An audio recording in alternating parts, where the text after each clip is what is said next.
Ayun, grabe sunog. Oh. Everest na 3TR to. Grabing sunog. Oh. Yan? Oo. Oo, hindi na. Dili, iba ito. Oo. Hindi na kaya yan. Kaya ito, inverter na ito. Kaya ito. Palitan natin Tama lang, kapasitor. dili dito sa ano. Ito, hindi, kasama yan doon. Dito nang gagaling yan, kaya nag-trip ang breaker. So ano ibig sabihin ba? Wala nang chance ha? Hindi, magagawa pa naman to. Oh, papalitan lang natin to lahat to ng sunog. Check natin yung compressor tsaka yung pan Pagka motor. nakakapit yun, ha? Pagka... Ay, na-off ko ng breaker. Mamaya umalis ka din naman. Oh, yan oh. Babaguhin lahat yan, grabe to. Baka magkano ang puti yan pare? Oh, check ko muna lahat to ang ano para ma-estimate natin. Ah, ito may board. Ayan no, sunog din sa board ata galing to. Ano? Kaya naura na nila daw. Kaya Pwede naman to. Mako-convert naman natin to. Universal. Tapos ayusin natin to. Ito. Oh, madali lang to. Okay. Ito. Tapos i-check lang natin kung may putok ang copper. Ayan. Grabe talaga oh. Grabe sunog na sunog oh. sunog ba ba? Grabe oh. Hindi malakas ang putok yan. Oh, malakas to. Putok to. Buti na ako pagka yung breaker. Hindi, magti-trip naman yan ang breaker. Magti-trip yan pagka ano to. Ito, palitan natin conductor, capacitor, board, universal lang ang gagamitin natin para magawa. Grabe oh, sunog. Ayan guys, nililinis na ngayon namin yung ano, yung board na nasira dito sa Municipality of Masbate. Mubo! Barasang Lenny. Okay na. Don't mention the mobo. Okay, yan si Tito Art. Tinatanggal niya na yung mga nasunog na mga parts like transformer, board, tapos contactor.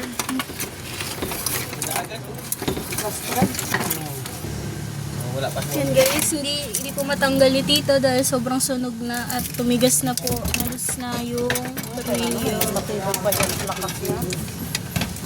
Siyempre joke lang. Mga sako-sako na kopra. Tapos hugasan mo. Malupit. Mm. Okay na yan anak, 1 minute lang. 1 minute. Ito yan mga kalibre. So sunog din to ang ano, ang wire ng pan motor. I-chip din natin to. Karating lang ng gamit natin galing Cavite. Binalikan natin itong sunog. So ito tinanggalan natin ito. So na-check na natin ang compressor, medyo okay naman yung ano, yung reading ng compressor. So itong pan motor, i-check din natin to. Oh, grabe oh.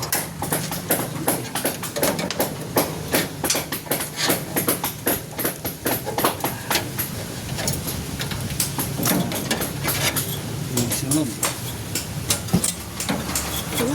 Oh, ano yung kasama pa? Ayan, toothbrush lang gamitin mo da. Hindi ka pa nagsabi, nakatoothbrush na eh. Inuulitin mo lang eh.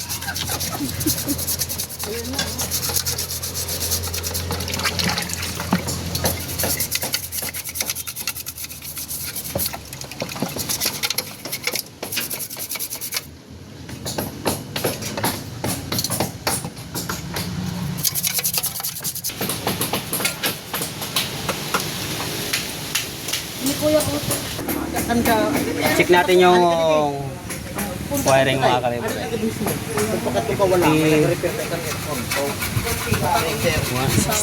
ito tayo na kumakita sa pito. Kaya sabi niya yung 25. Kaya medyo okay pa naman ang fan motor mga kalibre. So, wiringan natin.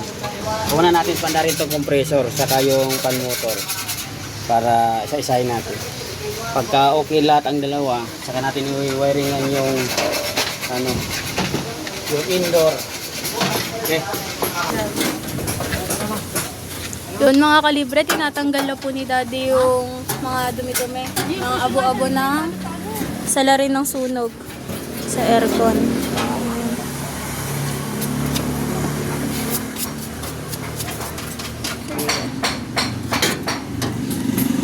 Kaya napunasan yan mga kalibre. So, break lang po natin sa tornilyo to.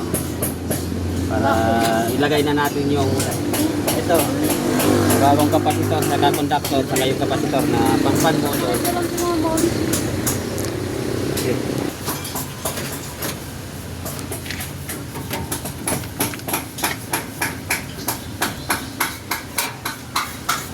Linisin pala natin to, kuya. Sobrang dumi.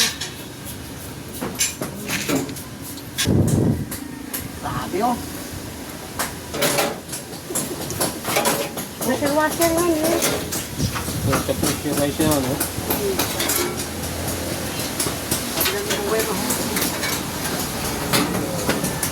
Ay, wala sa bumunog ito na, ang building. Ubus yung kanin na yung building. Pati ako may kanin, dapat ang bago na building. Ah, may bago na kapasito? Opo. Tetesting pa lang.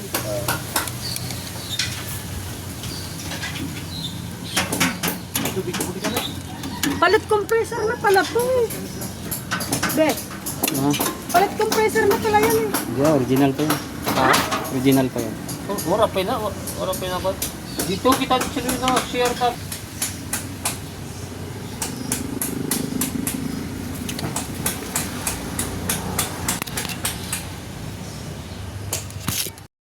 Wait, wait. Ha?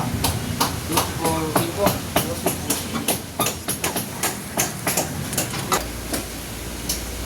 Buwan ba yung opo. Kung puwit ko pa yung kung anong sulod mo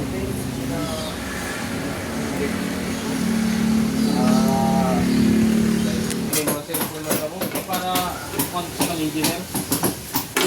ato ang babakal ako sa Sino yan? babakal na hindi. Aniyo ka dyan? Paspasan niyo? Kung Oo. mag-wedding, hindi dyan. Amo ka ni